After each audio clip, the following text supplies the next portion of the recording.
Welcome back to the channel, and this is a channel where we give you reviews, don't do unboxings, might do a few playthroughs next year, you never know. But today we're going to continue our countdown of our top 100 board games of all time for 2024. This is numbers 50 down to 41. So yes, we are halfway through this largely pointless list, but remember, if your top 100 board games aren't on this list, that's because A, we haven't played them, or B, we think they're complete and utter dog shit. So remember, if you're new here, then please consider subscribing to this channel, hit the like button and all that YouTube bullshit.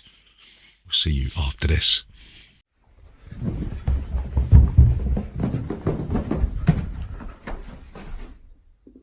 Bollocks.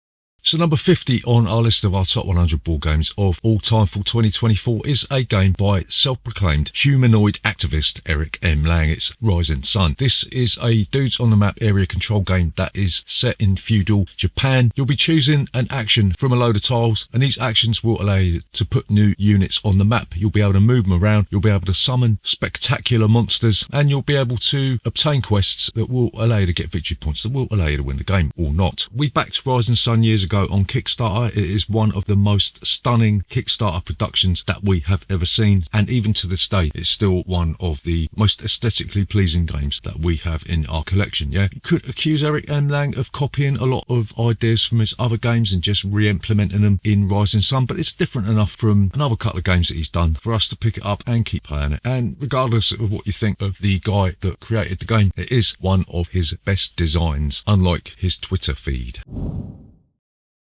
So number 49 on this list is a roll and move racing game. Shock fucking horror, it's another roll and move game. Yeah, ordinarily I hate roll and move, you must know that by now, but like a lot of these games I can make exceptions for Formula D. This is a game that was based on a French roll and move game called Formula D. Basically what you'll be doing, you'll be rolling a die that corresponds to a gear. The more numbers on the die, the higher gear you're going to be in and the further you'll be able to go. The thing that makes this game different is that on most corners you're going to have to stop at least once, maybe 3 times, which means that you can't just go hell for leather. You can't just whip your dick out and start swinging it around like you're fucking John Wayne in Rio fucking Bravo. If you add to this the fact that it's got extra shit in it when you're talking about street races, so you've got characters with special abilities and all that sort of thing, then Formula D is probably one of our favourite racing games of all time. Not our favourite racing game of all time, but it does accommodate a high number of players. I think it goes up to 10, I think. And there's a load of tracks available in the form of expansion boards. So yeah, a simple yet compelling game that should be in everybody's collection, you know.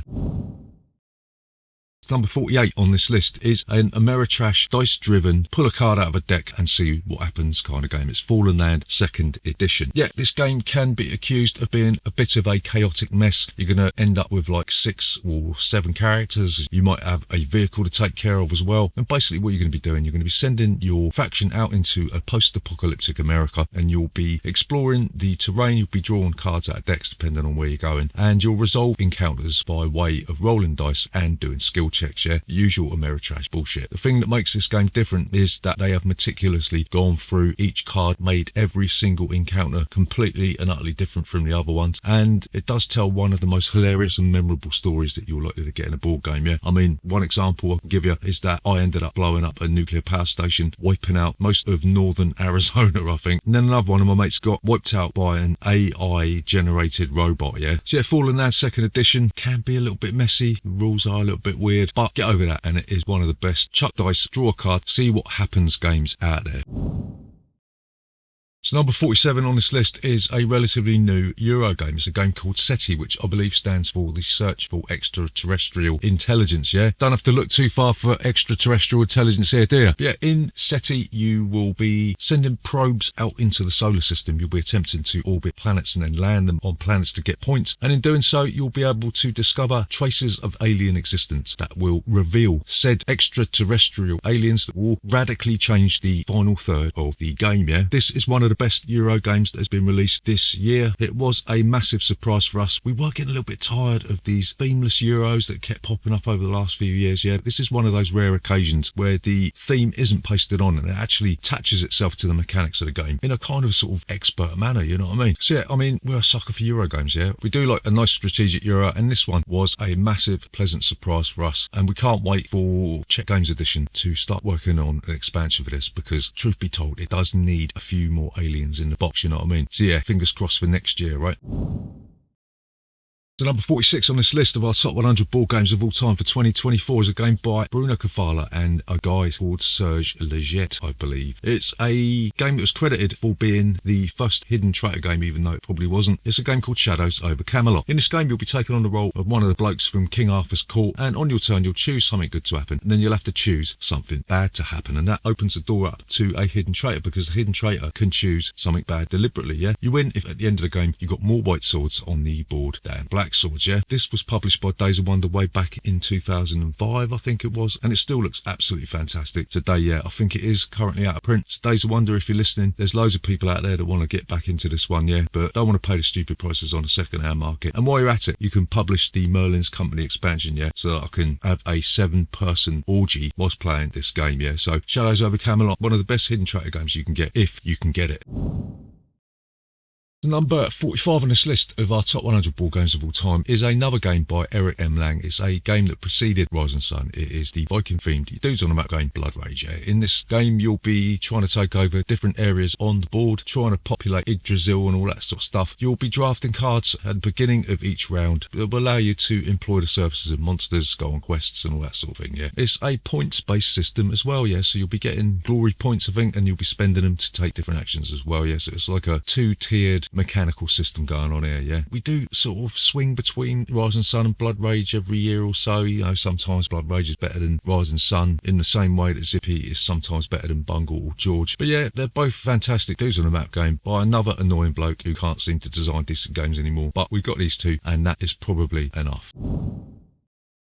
Number 44 on this list is a zombie-themed game called Dead of Winter. This is another hidden traitor game. You're going to be survivors after a zombie apocalypse hold-up in a facility. You'll be trying to complete missions, like you might have to go out and get food and shit, or you might have to visit the police station to pick up weapons or something. And aside from worrying about zombies and the people that are in your facility, you'll be drawing what's called a crossroads card every round, and you'll have to make a harrowing decision. Sometimes a really, really harrowing decision. But don't worry, because if you get triggered by that, you've still got the D&D X Factor thing that you can employ, and I recommend you do so to protect yourself from some of the content in this game, yeah, because it can be a little bit hairy, yeah, a bit like my nutsack if I run out of lady shavers. Yeah, Dead of Winter had a couple of really good expansions. I think it was like the Long Night, which introduced more characters like Bubbles the Monkey, and also the Warring Billy Connolly's expansion, where you get some Glaswegian skagheads trying to infiltrate your base and nick all of your iron brew, yeah. So really like Dead of Winter. It's getting on a little bit now, and it was 2014, 2015, nearly 10 years old, for fuck's sake, but we still keep playing it, yeah, keep flogging that dead horse. Might come back as a fucking zombie horse, you know what I mean?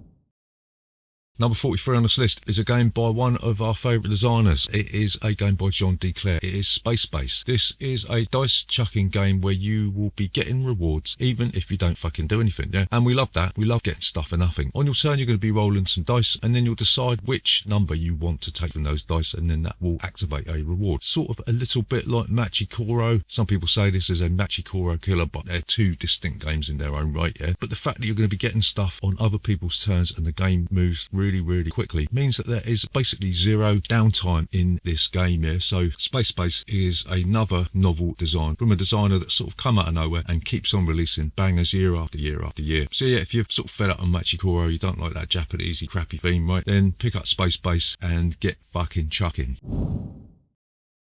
The number 42 on this list is a game that was meant to replace Arkham Horror 2nd Edition, because that one got too much bloat, but then this one ended up getting too bloated as well. Not that we mind that, but it does seem a little bit weird that Eldritch Horror ended up with more fucking babies than Al Pacino at 86, yeah? Eldritch Horror, you're going to be taking on the role of an investigator, roaming around the world trying to get clues, having encounters, trying to stop the ancient old ones like Cthulhu and all that sort of crap from devouring the world, yeah? There's some fantastic content in this game. You know, it's the same old thing, you know, where you're going to be going to a location, having an encounter can be unfair. You're going to be trying to roll successes like 5s or 6 on the dice, and don't roll them, then you're fucked. But it's another one of those Ameritrash storytelling games where sometimes you just want to sit back, put your feet up, and let the dice do the talking, and have a good old romp around the world, and not give a flying fuck about what is going on around you, yeah? So yeah, Eldritch Horror, if you cannot afford Arkham Horror 2nd Edition, because you're going to have to get a couple of expansions to make that one worthwhile to play, then Eldritch Horror is still in print. So what are you waiting for? Go and get it, lazy bastards.